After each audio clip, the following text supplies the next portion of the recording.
దేవుడి నామానికి స్తోత్రములు. ఈ ఉదయకాల సమయంలో మీ అందరికీ కూడా నా హృదయపూర్వకమైనటువంటి వందనాలు తెలియజేస్తున్నానండి. ఈ దినము దేవుడు మీతో మాట్లాడుతున్నటువంటి మాట, అనేక సమస్యలతో బాధపడుతూ ఉన్నారా? సమస్యలకు జవాబు రాక, సమస్యలకు ఎలాంటి పరిష్కారం రాక బాధపడుతూ ఉన్నారా? దానంతటికి కారణం ప్రార్థనే. మీరు ప్రార్థన చేయండి, మీకు జవాబిస్తాడు.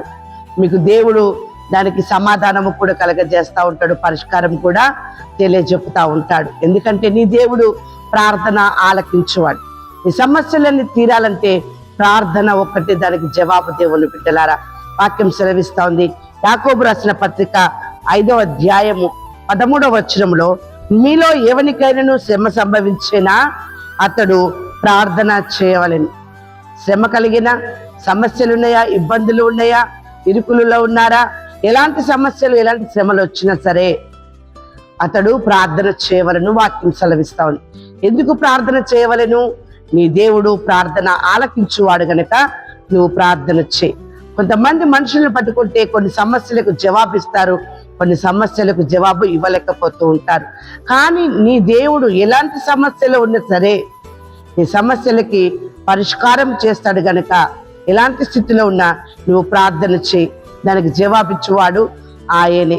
అంతేకాదు, వాక్యం సెలవిస్తా ఉంది ఇక్కడ ఎజ్రా గ్రంథము 10వ అధ్యాయము 1వ వచనములో, ఎజ్రా ఏడ్చుచు దేవుని మందిరము ఎదుట సాష్టాంగ పడుచు పాపమును ఒప్పుకొని ప్రార్థన చేశాను. నీ సమస్యకి పరిష్కారం జరగాలంటే మొట్టమొదటిగా నీవు నీ పాపములు ఒప్పుకొని నువ్వు ప్రార్థన చేయి. అప్పుడు వెంటనే దేవుడు నీ సమస్యలకి ఆయన పరిష్కారం చెల్లిస్తా ఉంటాడు. వాక్యం సెలవిస్తా ఉంది ఇక్కడ దేవుడు బిడ్డలారా, అపోస్తల కార్యము 4వ అధ్యాయము 31వ వచనముల వాక్యం ఈ రీతిగా ఉంది. వారు ప్రార్థన చేయగానే వారు కూడి ఉన్న చోటు కంపించెను. ఎంత అద్భుతం అండి! నీ సమస్యల నుండి నీకు విడుదల కావాలి అంటే నీ పాపములు నువ్వు ఒప్పుకొని ప్రార్థన చేయి. అప్పుడు నువ్వు ప్రార్థన చేసినప్పుడు నువ్వు కూడి ఉన్న చోటున కంపించడం జరుగుతుంది. జవాబిస్తాడు దేవుడు.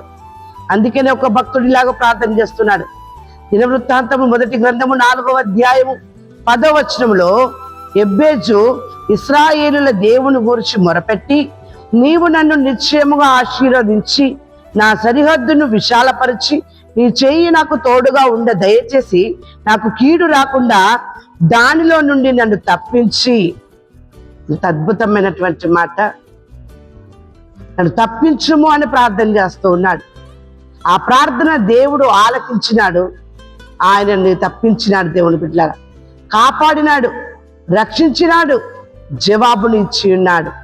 ఆ రీతిగా నీ సమస్యల నుండి నీకు విడుదల కావాలి అంటే మొట్టమొదటగా నీవు దేవుని సన్నిధానంలో నీ పాపములు ఒప్పుకొని నువ్వు కన్నీటితో ప్రార్థన చేయి. నీ జీవితంలో దేవుని కార్యం చూస్తావు.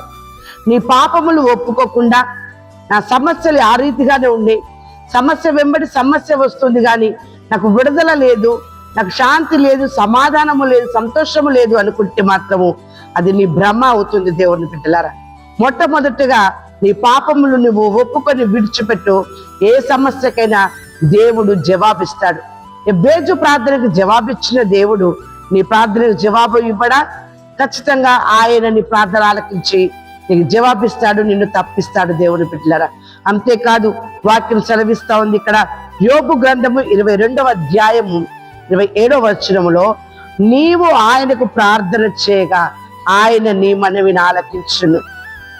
దేవుని బిడ్డలారా, నువ్వు దేవునికి ప్రార్థన చేయి, దేవుడు ఖచ్చితంగా నీ మనవిని ఆలకిస్తాడు, ఎబ్బేజుకి ఇచ్చిన జవాబునిస్తాడు.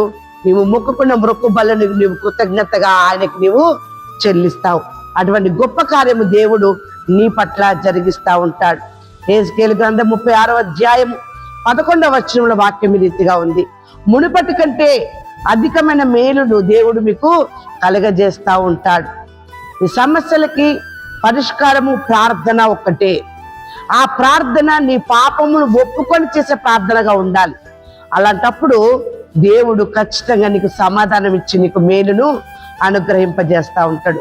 యవనస్తుల ప్రార్థన, నడివయసుల ప్రార్థన, వృద్ధుల ప్రార్థన అనే కాదు, చిన్నవారి మొరను కూడా దేవుడు ఆలకిస్తాడు. ఆదికాండం 21వ అధ్యాయం 17వ వచనంలో వాక్యం ఈ రీతిగా ఉంది, దేవుడు ఆ చిన్నవాని మొరను వినెను.